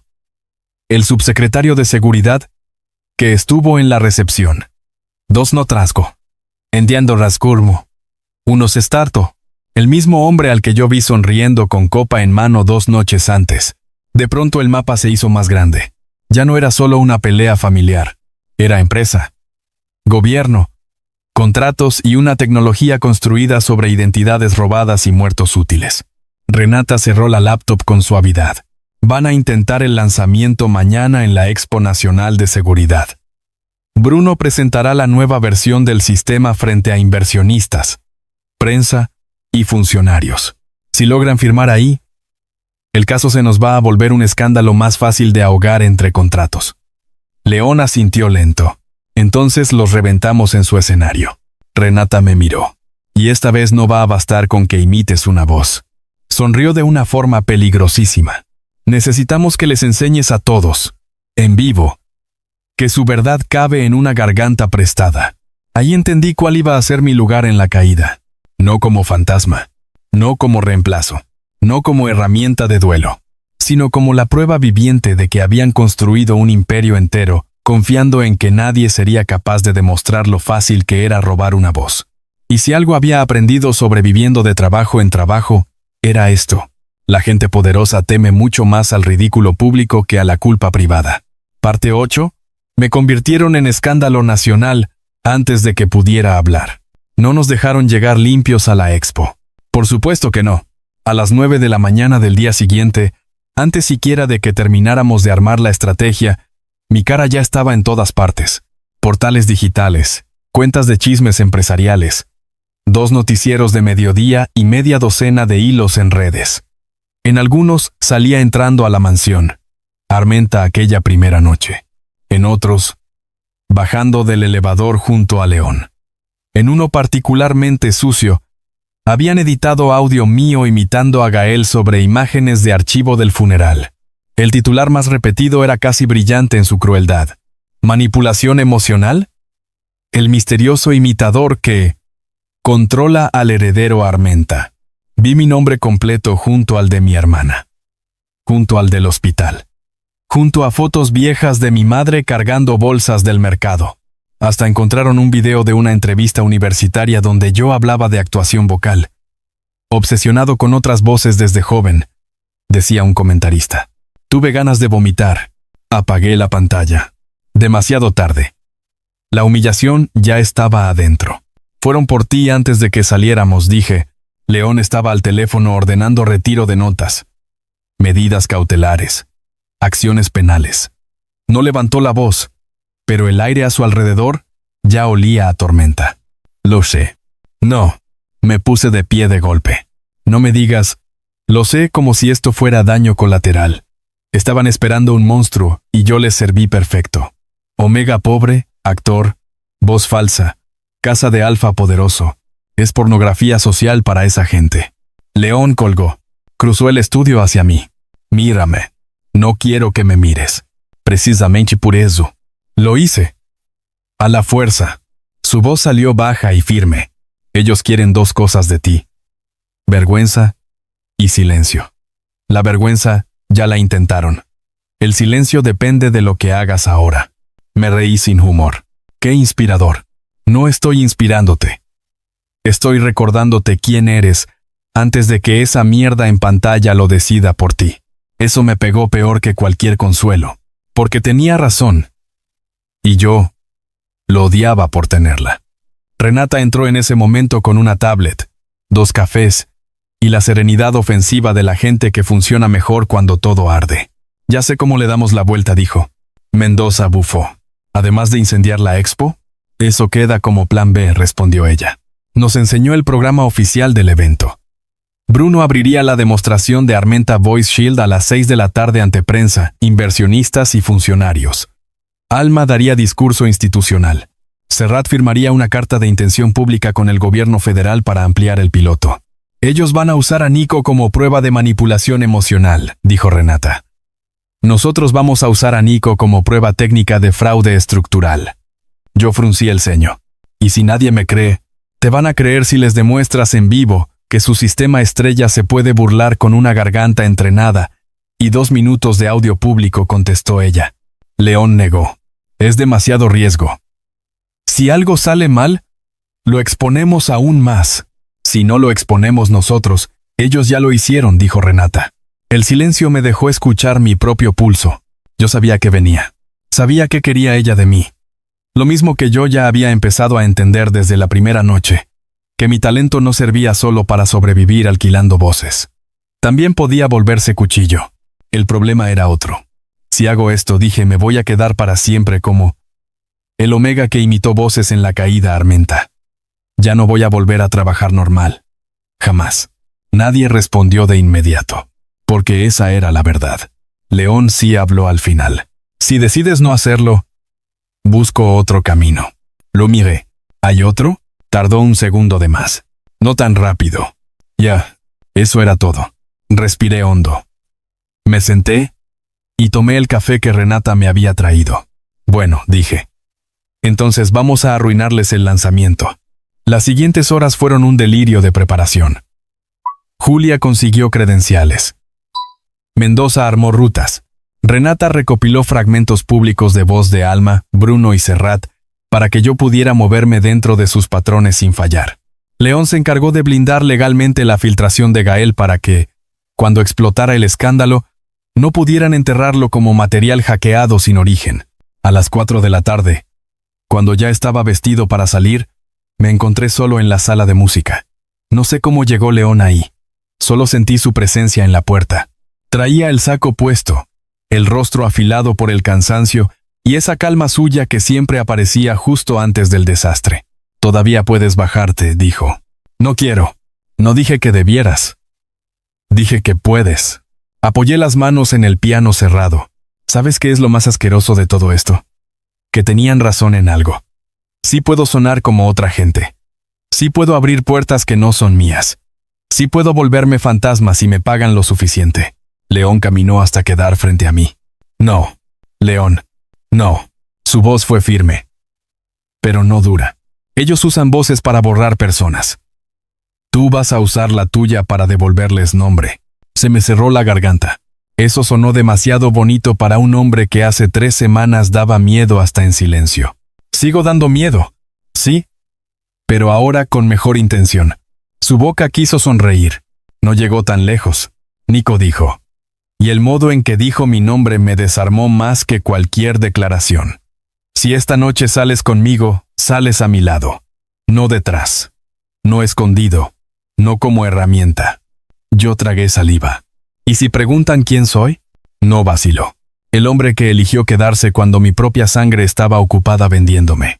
No era una declaración de amor. Todavía no. Era algo más peligroso. Respeto público. Elección visible. Y a un Omega como yo, criado aprendiendo a volverse pequeño para que el poder no se fijara demasiado, eso casi le dolía más que el deseo. La expo estaba montada en un centro de convenciones en Santa Fe lleno de pantallas gigantes, uniformes planchados y palabras como innovación, confianza, futuro. Yo iba del brazo de León, con credencial de invitado técnico y una sonrisa interna de puro asco. Bruno nos vio llegar. La alegría falsa no le duró ni 2 segundos. Alma, en cambio, sonrió mejor. Qué conmovedor, dijo cuando pasamos cerca del área VIP. Decidiste traer tu escándalo contigo. León ni siquiera redujo el paso. Decidí traer mi evidencia. El auditorio principal empezó a llenarse. Yo podía sentir todas las miradas. Las curiosas, las morales, las morbosas, las que ya me habían condenado y las que apenas estaban calculando si iba a servirles de chisme o de advertencia. Normalmente eso me habría hecho encogerme. Esa noche no, porque por primera vez en mucho tiempo sabía exactamente por qué estaba ahí. No para copiar a un muerto, no para sostener el duelo de un alfa, no para mendigar dinero a cambio de mi talento, sino para devolverle a esa gente la humillación multiplicada. Y cuando Bruno subió al escenario sonriendo como si todavía controlara algo, entendí que estaba a punto de hacerlo frente a todos. Parte 9 les demostré en vivo que su imperio cabía en una garganta prestada. Bruno empezó su presentación con la seguridad pulida de los hombres que confunden inteligencia con haber mentido sin consecuencias suficientes.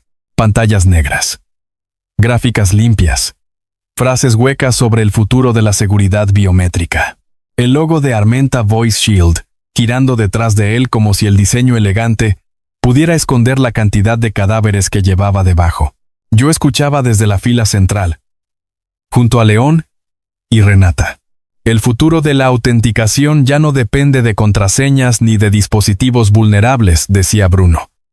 Depende de algo único, orgánico e irrepetible. La voz humana. Renata soltó una risa muda. Qué hermoso cuando la ironía se escribe sola. Bruno avanzó con una demostración controlada. Un ejecutivo decía una frase. El sistema confirmaba identidad. Una puerta virtual se abría. Un archivo se autorizaba. Los asistentes asentían. Tomaban notas. Serrat sonreía como si ya pudiera oler los contratos públicos. Entonces Bruno soltó la carnada. En días recientes dijo, hemos visto intentos irresponsables de desacreditar esta tecnología mediante imitaciones burdas y explotación emocional del duelo. Nada de eso supera nuestros protocolos reales. Una imagen mía apareció en pantalla. El golpe me tensó la espalda aunque lo esperaba. Se oyó murmullo. Bruno me señaló desde el escenario con elegancia venenosa. El señor Nicolás Galván es, sin duda, un actor de voz talentoso. Pero la ficción no derrota a la ingeniería. León se movió apenas a mi lado. Yo le toqué la muñeca. Un segundo. Suficiente. Todavía no. Bruno sonrió. Por transparencia, incluso le ofrecemos al señor Galván una oportunidad pública para intentarlo. Si desea subir y demostrar su habilidad, aquí lo esperamos. Los asistentes se giraron hacia mí como si ya estuvieran viendo el número de circo. Me puse de pie. Sí sentí miedo. Claro que sí. Pero ya no era el miedo viejo de que me vieran pequeño.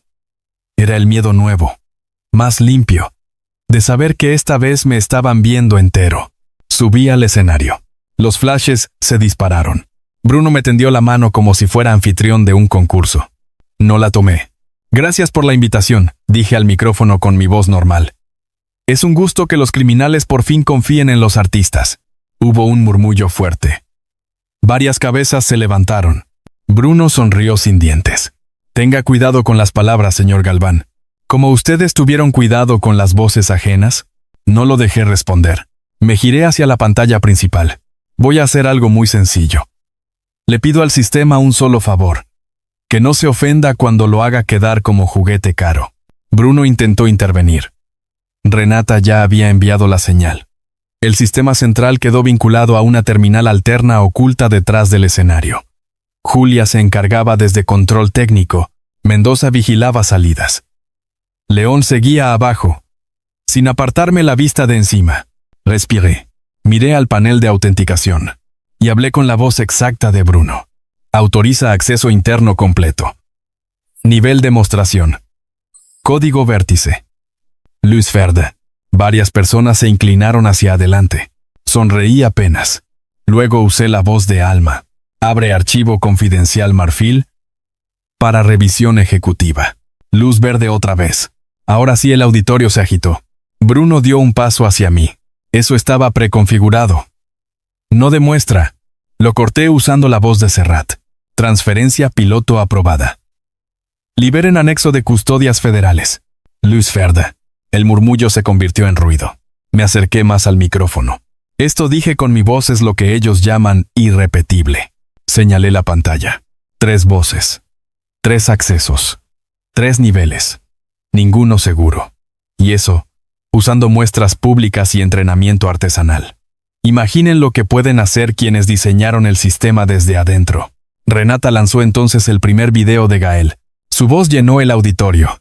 Si están viendo esto en un escenario, espero que al menos el café sea gratis. Porque significa que las ratas decidieron vender seguridad usando cadáveres ajenos. Bruno perdió el color. Alma se puso de pie de golpe. Serrat buscó a alguien por el audífono. Yo seguí. Ya sin detenerme. Mi nombre es Nicolás Galván. Soy actor de voz. Mi padre, Tomás Galván, murió en el incendio de Azcapotzalco que este proyecto usó como ensayo encubierto. El sistema de Armenta Tech falló. Permitió sabotaje. Bloqueó rutas de salida. Y luego fue maquillado para vender una versión mejorada al gobierno y a privados. La pantalla mostró el expediente Marfil. Nombre de mi padre. Firmas internas. Registro de sabotaje. Escuché varias exclamaciones ahogadas. Entonces se reprodujo el video de Bruno explicando las firmas vocales falsas. Ya no había escapatoria técnica. Solo quedaba la política. Alma subió al escenario acompañada por 2 hombres de seguridad. «Corten esto ahora mismo», ordenó. Le respondí con su propia voz. «Corten esto ahora mismo». El eco de oírse a sí misma saliendo de otro cuerpo le torció la cara de una forma casi hermosa. «¿Sabe qué es lo más miserable de todo, señor Armenta?», dije con mi voz normal. «Que construyeron poder confiando en que la gente como yo solo servía para doblar caricaturas, grabar anuncios o morir en bodegas que ustedes llaman incidentes». León subió entonces al escenario. No corrió. No empujó. No necesitó hacerlo. Su sola presencia partió el espacio como una orden vieja que por fin apuntaba al sitio correcto. Tomó el micrófono de pie. «La demostración continúa», dijo. Nadie se atrevió a tocarlo. Bruno intentó recuperar control. «León, estás descompensado. Esto es manipulación emocional con material robado. Ese Omega. Ahí». León giró hacia él tan lento que incluso desde donde estaba pude sentir el miedo cambiarse de cuerpo. «Termina la frase», dijo. Bruno tragó saliva. No la terminó. Renata apareció en una de las pantallas laterales, conectada en directo desde cabina técnica. «Hola, familia», dijo con una sonrisa filosa. «Para los que aún dudan de mi estabilidad, estoy perfectamente cuerda. Lo suficiente para presentar la carpeta completa de pagos, sedación no consentida, internamiento fraudulento y encubrimiento de homicidio industrial ligados a Alma Armenta, Bruno Armenta y Julián Serrat». El auditorio explotó.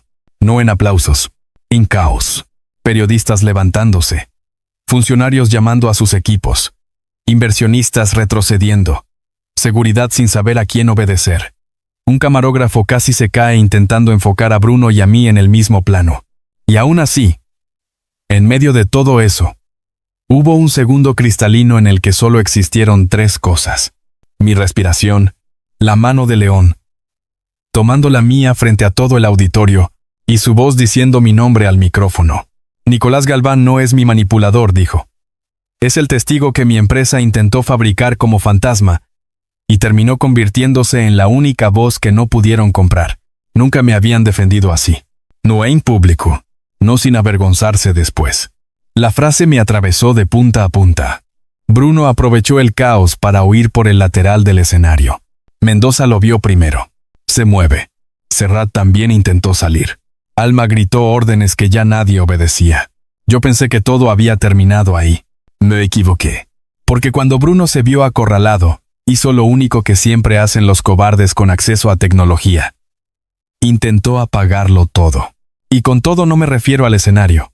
Me refiero al centro de servidores del recinto, donde estaba corriendo la red espejo con las pruebas, las transmisiones y los accesos de emergencia. Si lo destruía, todavía podía volverlo un pleito de versiones. Y por eso, justo cuando la expo se convertía en escándalo nacional, la verdadera carrera empezó detrás del escenario. Parte 10. Cuando todo ardió, por fin, dije su nombre. Sin deberle miedo a nadie. No sé en qué momento dejé de correr por miedo y empecé a correr por furia. Quizá cuando vi a Bruno desaparecer por el pasillo técnico escoltado por 2 guardias privados. Quizá cuando escuché a Renata gritar por el audífono que estaba intentando forzar acceso remoto al núcleo de servidores, o quizá cuando entendí que, si destruían esa evidencia, iban a intentar convertir otra vez a los muertos en error administrativo y a los vivos en chisme. León corrió detrás de Bruno. Mendoza fue por Serrat. Julia cerró salidas. Yo debí quedarme en el área segura. Por supuesto que no lo hice. Seguí a León por el corredor de carga, bajando 2 niveles de escaleras hasta el área de servidores temporales montada para la expo. Se escuchaban alarmas, luces rojas, el ruido grave del sistema de refrigeración. Bruno ya estaba dentro cuando llegamos. Tenía una pistola. Eso sí, no lo esperaba. Le apuntaba a un técnico tirado en el piso, pálido de terror, mientras metía comandos en una terminal lateral con la otra mano. «¡Ni un paso más!». León se detuvo al instante, colocándose apenas delante de mí por reflejo. «Ya perdiste», dijo. Bruno soltó una risa histérica. «¿Perdí? ¿En serio eso crees?». Apuntó con el arma hacia el cristal del centro de rack. «Si reviento esto, todo lo de arriba se convierte en un show sin cuerpo legal. Tendrán audios, gritos, llanto y un actor resentido. Nada más. Yo di medio paso. León lo notó. Quieto, Nico. Bruno me vio y sonrió de una forma horrible. Ah, claro. El actor. El sustituto. El Omega reciclable. Me apuntó apenas con la barbilla. ¿Sabes qué fue lo mejor de todo esto? Que ni siquiera tuve que buscarte. Solitos llegan, cuando el hambre aprieta. Sentí la sangre subirme a la cara. Y tú solito llegaste a la ruina por creerte más listo que los muertos. Él apretó el arma. Gael siempre fue un problema. Tú solo eres la secuela barata. El golpe del insulto no me dolió por mí. Me dolió por León. Porque vi lo que ese nombre le hacía todavía.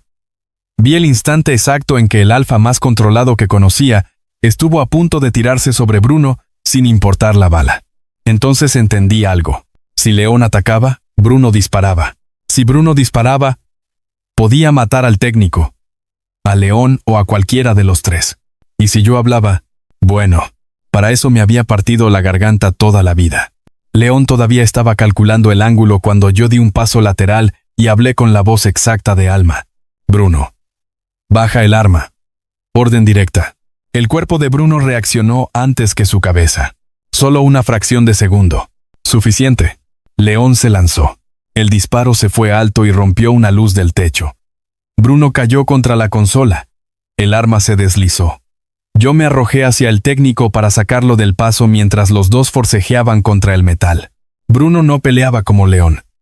Peleaba peor. Rápido. Sucio. Desesperado. Intentó alcanzar un extintor. Luego un cable grueso. Luego la terminal central. León lo tumbó de un golpe en el costado. Pero Bruno logró clavarle el codo en la herida vieja del hombro. León gruñó. Yo vi sangre filtrarse otra vez bajo el saco. ¡León! Bruno aprovechó el momento para arrastrarse hacia el panel de borrado físico. Si lo activaba, freía media red. No pensé. Tomé la consola auxiliar y hablé con la voz de Bruno al sistema de seguridad. Bloqueo total de terminal. Protocolo Helix. Solo lectura. La interfaz se congeló. Bruno abrió los ojos con horror. ¿Qué hiciste? Volví a mi voz. Te escuché demasiado bien. Y ese fue su final. No legalmente. Todavía no, pero sí mentalmente. Porque en ese segundo entendió lo insoportable de su propia creación. Un Omega, al que despreciaba, acababa de usar exactamente el arma de su imperio para quitarle el control enfrente de León. Bruno se lanzó hacia mí con un grito.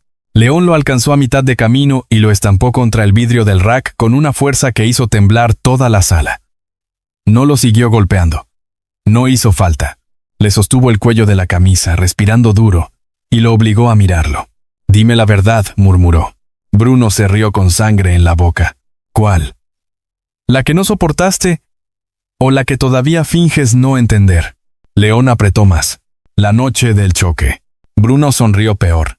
Alma dio la orden. Serrat puso la ruta. Yo alteré los accesos. Su mirada se desvió hacia mí. Pero tu Gael, tu brillante Gael, todavía tuvo tiempo de mandar la copia al Omega equivocado. Yo sentí algo abrirse y cerrarse al mismo tiempo dentro del pecho. León lo soltó con una violencia seca.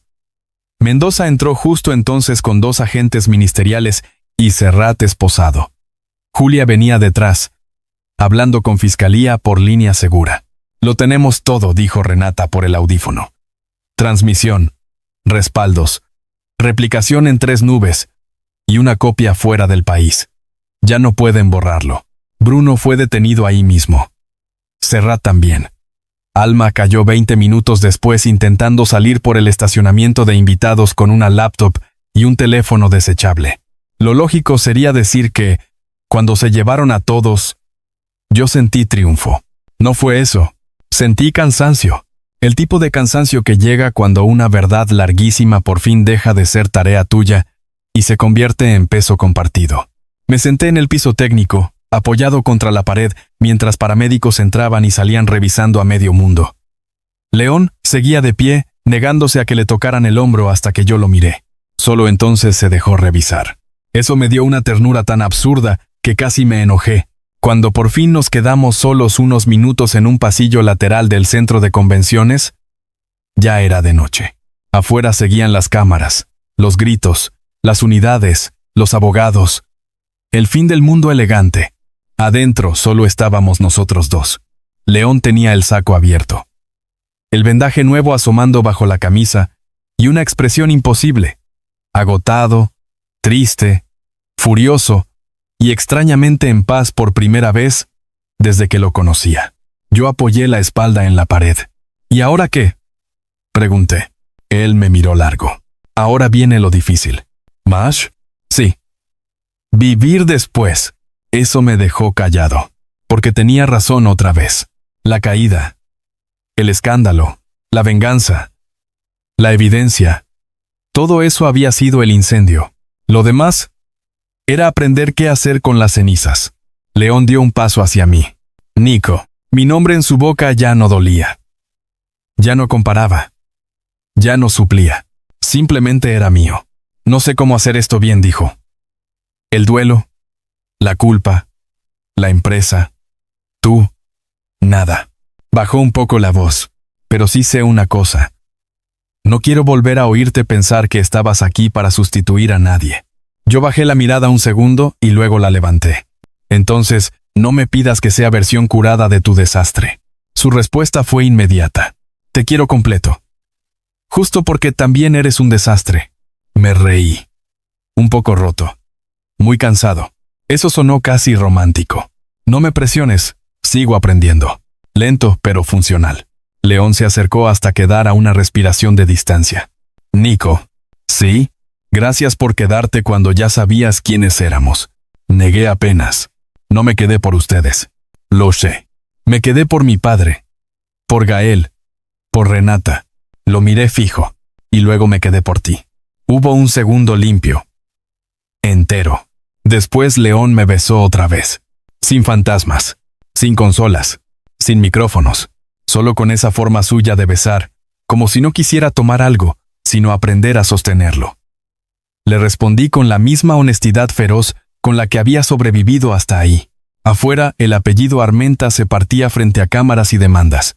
Adentro, en un pasillo técnico que olía a cables y adrenalina, yo estaba besando al hombre que había sido el centro de un duelo ajeno y que ahora, por fin, me estaba mirando sin esconderse detrás de él. Cuando nos separamos, apoyó la frente contra la mía. ¿Qué vas a hacer cuando todo el país te conozca como el hombre que humilló a Armenta Tech con una garganta prestada? Sonreí. Agotado. Cobrar más caro. Esa vez sí se rió. Y sonó tan vivo que, por primera vez desde el primer audio de Gael, el futuro no me pareció una trampa. Me pareció algo mucho más raro. Un cuarto abriéndose con mi propia voz. Epílogo. La primera vez que me eligió el silencio. Ya no tuve que imitar a nadie. 9 meses después, la casa del Pedregal ya no parecía mausoleo. No porque el dolor se hubiera ido. Eso sería mentira. Los dolores grandes no se van, cambian de cuarto. Aprenden a no sentarse siempre en medio de la mesa. A veces incluso te dejan comer, pero el silencio de la casa sí cambió. Antes era un silencio vigilado, caro, lleno de pasos discretos y secretos peor ventilados. Ahora era otro, más humano, más torpe, a veces con música puesta muy alto por Renata cuando se quedaba los fines de semana. A veces con Mendoza quejándose del café porque, según él, desde que yo llegué todos se habían vuelto intolerablemente emocionales, y encima seguían preparando el espresso como si eso también fuera una tragedia nacional. El caso explotó durante meses. Bruno terminó procesado por fraude tecnológico, obstrucción de justicia y participación en homicidio doloso indirecto. Alma cayó por asociación criminal, internamiento fraudulento, administración indebida y encubrimiento. Serrat arrastró con él a 2 funcionarios más y convirtió en escándalo federal lo que esa familia pensó administrar como pleito doméstico. El proyecto de clonación vocal quedó suspendido. Los contratos públicos fueron auditados. Varios almacenes, custodias y pilotos regionales salieron a revisión. Se reabrió oficialmente el incendio de Azcapotzalco. Por primera vez en mi vida, vi el nombre de mi padre en un expediente acompañado por la palabra correcta. Víctima. No me arregló la infancia. No me devolvió los años viendo a mi madre sobrevivir con menos aire del que merecía. No me quitó el reflejo de revisar 2 veces cualquier contrato antes de firmarlo porque sigo esperando que el mundo esconda una trampa entre letra y letra. Pero sí hizo algo que nunca pensé ver. Les quitó a ellos el derecho de contar nuestra historia por nosotros. León renunció a la presidencia ejecutiva durante el proceso. No por teatro, por limpieza. Se quedó como asesor externo. Entregó información, abrió auditorías, cortó cabezas internas y dejó que medio país lo tratara como heredero roto mientras aprendía a vivir sin el escudo del apellido como uniforme. Le costó más de lo que admite. Menos de lo que temí. Ahora duerme mejor. No perfecto. Mejor. Al principio seguía buscándome de madrugada con la excusa de no puedo apagar la cabeza. Yo le respondía que su cabeza no se apaga, solo cambia de tormenta. A veces le leía, ya no para arrullarlo como si fuera un animal herido. Le leía porque descubrimos que mi voz normal, cuando no intenta salvar a nadie, también sabe hacer compañía. Una vez me preguntó si me molestaba que el primer lugar donde empezamos a ser nosotros hubiera sido una casa llena del recuerdo de otro hombre. Le dije la verdad. No, porque Gael no nos dejó una jaula. Nos dejó una salida. Eso le hizo llorar. No mucho. Lo suficiente. Y sí.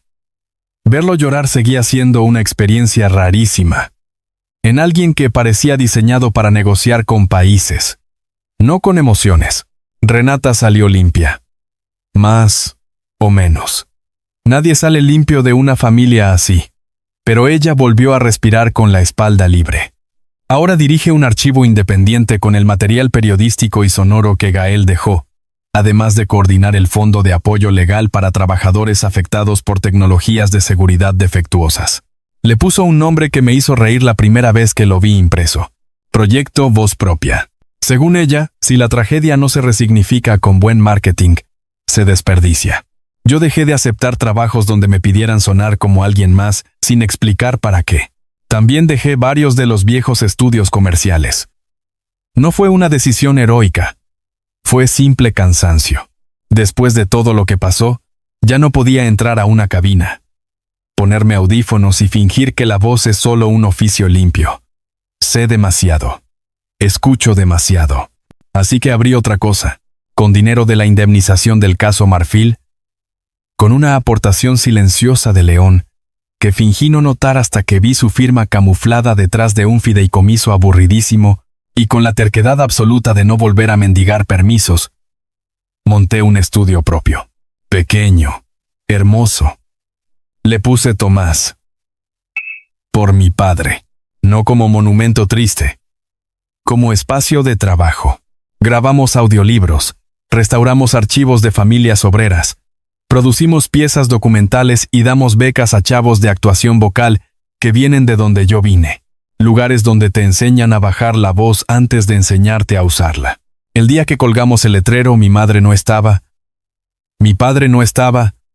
Gael no estaba. Y aún así sentí que había una fila de muertos bien puestos detrás de mi espalda, viéndome por fin hacer algo que no oliera solo a supervivencia. León llegó tarde esa noche porque se quedó atrapado en una reunión con abogados. Traía el saco mal puesto, ojeras y un ramo de flores que claramente no había elegido él porque combinaban demasiado bien. Eso parece evidencia de asesoría femenina, le dije. Renata me amenazó. Correcto. Me entregó las flores y se quedó mirando el letrero del estudio varios segundos. Tomás leyó en voz alta. Asentí. Siempre quise que el nombre de mi padre estuviera en un lugar donde la gente entrara sin miedo. León me observó con una expresión que ya conocía. Esa mezcla de orgullo, tristeza y deseo que le aparecía cuando yo decía algo que le recordaba por qué se había enamorado de mí antes de saber llamarlo así. Sí, enamorado. Nos tardamos meses en ponerle palabra. Yo no quería que el amor sonara a premio después del desastre. Él no quería ofrecérmelo como si bastara para compensar la ruina que su apellido había tocado en mi vida. Pero la palabra llegó sola. Una noche cualquiera, mientras armábamos estantes y discutiendo sobre si los cables debían ir por color o por función. Te amo, dijo. Como si estuviera corrigiendo una logística. Yo lo miré con una caja de tornillos en las manos. Eso sonó peligrosamente poco poético. No vine a seducirte. Vine a organizar. Pues ya sedujiste. Qué mal criterio tienes. Y aún así aquí sigues. Se quedó quieto. con esa media sonrisa cansada que ahora ya le salía más fácil. Sí, dijo. Aquí sigo. No fue una gran escena. Por eso fue perfecta. Hoy, 9 meses después de la expo, cerré el estudio por primera vez. Más temprano. Llovía. De esa lluvia chilanga que no termina de decidir si va a limpiar algo o solo a ensuciar la noche. León llegó por mí en lugar de mandarme chofer. Necesito manejar, dijo por mensaje. Eso en su idioma todavía significa necesito pensar contigo cerca. Subimos al coche sin prisa. Me acomodé el cinturón. ¿A dónde vamos? A ningún lado especial. Eso no es dirección. Confía. No abuses de una palabra que te costó tanto merecer. Se rió. Condujo unos 20 minutos hasta una casa pequeña en Coyoacán. No mansión. No vidrio blindado. No museo de culpa. Una casa real. Con bugambilias medio salvajes. Una cocina visible desde la ventana. Y una lámpara encendida en la sala. Parpadeé. ¿Qué es esto? León apagó el motor. Por primera vez en mucho tiempo pareció nervioso de una manera casi juvenil. Más rara en él que cualquier estallido de ira. La vi hace 2 semanas, dijo. No huele a ellos. No suena a ellos. No tiene cuartos que sobran por costumbre, ni pasillos diseñados para que la gente pequeña no haga ruido. Respiró. Y quería preguntarte algo antes de enseñártela por dentro. Lo miré. Sabía. Claro que sabía. Aún así el corazón me hizo el ridículo correspondiente. León se giró por completo hacia mí. No quiero que vivas conmigo porque te necesite cerca para dormir, dijo. No quiero que vengas porque después de todo esto, parezca el final lógico. Bajó un poco la voz. Quiero que vengas porque... Cuando imagino una casa en la que el silencio no tenga dueño, tu voz ya está adentro. Me quedé quieto, muy quieto. El tipo de quietud que solo existe cuando la vida, por una vez, te ofrece algo sin disfrazarlo de deuda. ¿Eso era una propuesta de cohabitación? ¿O una amenaza muy elaborada? Pregunté. León exhaló una risa. Contesta lo que quieras. Pero preferiría que fuera así. Miré la casa otra vez. La lámpara. La ventana. Las bugambilias. El espacio posible. Luego volví a él. Solo si la sala de grabación la diseño yo. Trato. Y si aceptas que a veces voy a querer silencio de verdad, no silencio elegante. Trato. Y si nunca, nunca. Jamás vuelves a tratar mi voz como llave prestada. La seriedad volvió a su cara completa. Tu voz es casa, Nico. No herramienta. No sé si fue esa frase exacta o la forma en que la dijo, pero sentí que algo viejo, una defensa rarísima que había cargado desde mucho antes de conocerlo, por fin bajaba los hombros. Le tomé la mano. Entonces sí. Entramos. La casa olía a pintura reciente, madera limpia y lluvia pegada a los marcos. Nada de fantasmas heredados. Nada de salones inmensos. Nada de vitrinas para aparentar una vida que no se habita. Solo espacio. Recorrimos la cocina. La sala. El patio pequeño. Un cuarto que ya decidí volver cabina secundaria, aunque León insiste en que primero tendríamos que meter cama, y yo le digo que su prioridad doméstica es sospechosamente alfa. Cuando llegamos al cuarto principal, la lluvia pegó más fuerte contra las ventanas. Me giré hacia él. Oye. Sí. La primera vez que te vi pensé que eras un hombre tan roto que necesitaba alquilar voces para seguir respirando. León alzó una ceja. Qué romántico. Esperat. Me acerqué. Ahora creo que eras un hombre al que nunca le habían enseñado a escuchar cuando algo verdadero se quedaba. Su mano subió a mi nuca. Familiar ya. Firme ya. Mía ya. Y tú eras un omega convencido de que sobrevivir era más importante que ser visto. Sigue siéndolo a veces. Lo sé. Y aún así. Me besó. Despacio. Con lluvia detrás y futuro enfrente. Y por primera vez desde aquella noche en que acepté dinero para hablar con la voz de un muerto, entendí que lo más extraño que puede pasarte no es descubrir una conspiración, ni hundir una dinastía, ni oír tu nombre en boca del hombre equivocado hasta que deja de serlo. Lo más extraño es esto, que después de vivir imitando, mintiendo, sobreviviendo, prestando garganta para que otros existan, al final, alguien te escuche de verdad, y elija quedarse justo ahí, en la única voz que ya no necesita parecerse a nadie.